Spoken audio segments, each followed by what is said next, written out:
would get down to $4 an ounce. They'd cover their short position. It'd get back up to $5. They would go short. That lasted for a couple of years, and on the day you and I are speaking, silver is closer to $34 an ounce. But on that leap year takedown, what the message that I got, and I called up 5 dealers, in addition to buying myself, just about every single one of the dealers I talked to were telling me that people were calling up and buying silver. So they're going to lose this battle, because when they take down silver, if you want to accumulate it, as you and I do, I just see that as an opportunity. And I suspect, Eric, on that day that your daughter was doing a brisk business in silver. Yeah, there's no doubt that Sprott Money was a recipient of an outsized number of orders that day. Jim, it's also been suggested that the Chinese lay in waiting here. There were some comments out of London that they were very big buyers at 34 and 33 and took out significant amounts of physical silver. So that's fine if they want to play that game. And, one of the things that I believe is that if I was a non-G6 nation, because the G6 nations just said to the banks, you can borrow all you want, and obviously China's a non-G6 nation, I don't know why they'd buy the bonds anymore. And we're seeing more and more evidence that non-G6 nations saying, well, what's going on in those G6 countries? I mean, it's ridiculous. I don't want to own that paper. I want to own physical. And we've seen even tangible evidence of that today with the Chinese trade surplus becoming a deficit because we're huge buyers of physical things. So ultimately, we're going to win the war. It's just frustrating all the way along that we have to put up with these shenanigans. And I mean, I'm probably mischaracterizing it as shenanigans because people are profiting by this, and they're profiting illegally. So hopefully it will come to an end soon. Well, I agree with you, Eric, and I want to thank you for coming on the program and sharing your thoughts because, once again, it's taking increasingly larger and larger amounts to keep the price of silver down, and they can't keep it down for very long, and it starts to go right back up again just because of the very issues that you've been talking about. The ratio of silver to gold is probably 6.5 to 1, and you can't maintain that ratio with buying occurring. And don't you think, Eric, as well, when it comes to silver, as the price of gold goes up, and it's $1,700, $1,800, for the average person on the street, how many people can go out and buy a gold maple leaf, a gold eagle, that silver throughout human history has always been the money of the common man? Right.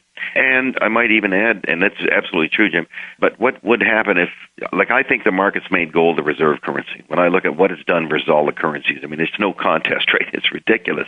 And if gold's the reserve currency, you need something to trade on a day-to-day basis, and that ultimately has to be silver. So, we're going to get there. I mean, we continue to see the debasement of currencies, the printing of money, and, it's difficult for people to maintain their courage in this environment, but that's what's necessary. Well, it seems to me, Eric, that if they keep doing this and as demand keeps coming in, people like yourself are not going to stop buying silver. People like myself are not going to stop buying silver. So we know this is going much higher. Dave, any final thoughts as we conclude? No, those are my final thoughts, but I appreciate the opportunity to go at this level because I think everyone's going to pay a lot of attention to what Commissioner Chilton has to say. And I guess one more comment. I really think in my heart of hearts he really has the right intent in mind. I really do think he's a good guy. I don't know many others. I have had exchange with Bart a few times by email only. I have called his office a couple times, not spoken with the man. But a lot of information I get from my subscribers, I've seen all kinds of correspondence from Bart to them, and from the best I can determine, I think he really does want to affect a positive change in the silver market. Dave, I would agree with you. I think he is a good man, but, like all governments, he is constrained by the very entity that he works for. I'm sure all of us have stories about dealing with the government bureaucracy. Well, listen, Dave and Eric, I'd like to thank you both for joining us on the program. I wish you well, and hopefully, as we go forward, as you mentioned, Dave, the paper market eventually is going to lose the game. And the point that I would make to our listeners is, Dave, when you first introduced me to the concept of silver back in 2001, and I give you credit for that, I never thought of silver. I was thinking of gold. The price of silver was at $4. We're talking about silver now at over $33 an ounce. So certainly, if they're trying to contain the bull market in silver, they're definitely losing the game. The fact that it took almost 2/3 of the world's silver production to take silver down $2 speaks volumes of what's ahead for the price of silver. All right, that concludes our special edition of the Financial Sense News Hour as we looked at manipulation in the silver market. I hope we provided some useful information. You can form your own opinion by those given here on the program today. But if you would like to find out more about the guest on the program, you can do so by going to Sprott.com. That's SPROTT.com in silver-investor.com if you want to find and follow Dave Morgan's work. And I'd like to extend a special thanks to both of them for joining us in this virtual roundtable as we've taken a look at the silver market. Well, here we are at the end of another program, 278 days until the last program that we'll ever do, because we know that the Mayan calendar says the world will end on December 21st. At least that's the fun everybody's happening. But just in case it doesn't, if you're here on December 22nd, we'll think about continuing the show after that. And in between then, Jim, what are we going to do? Have no idea. Well, we probably won't have any idea after the 21st of December either, but haven't thought out that far. No, we're going to be taking a look at a lot of topics. We're going to handle the topic of deflation with a well-known deflationist coming up in the weeks ahead.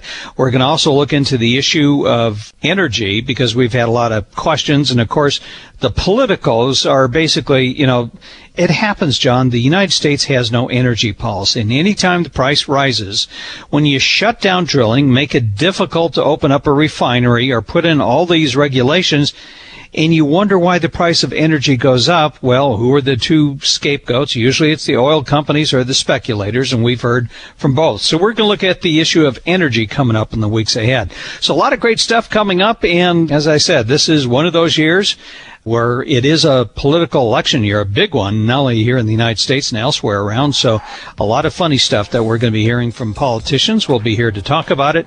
In the meantime, on behalf of John Leffler and myself, we'd like to thank you for joining us here on the program.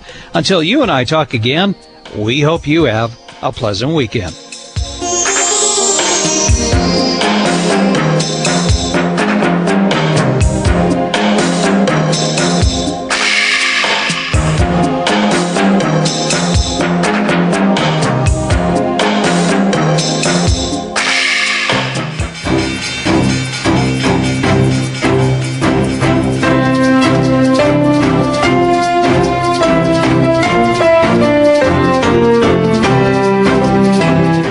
Subscribe to Financial Sense News Hour in the iTunes and BlackBerry podcast libraries or at feeds.feedburner.com/FSN. Find more information about our guests at www.financialsense.com/newshour. Friend us at www.facebook.com/financialsenseonline.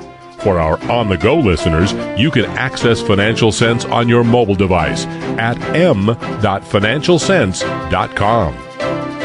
The Financial Sense News Hour is for informational and educational purposes only and should not be considered as a solicitation or offer to purchase or sell any securities.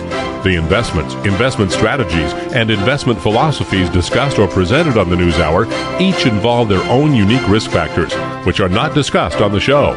Responses to listener inquiries are based on the personal opinions of James Poplava and do not take into account listeners' suitability, objectives, or risk tolerance.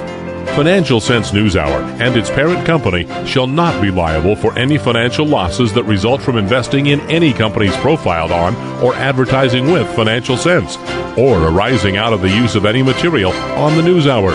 Be advised that you invest at your own risk.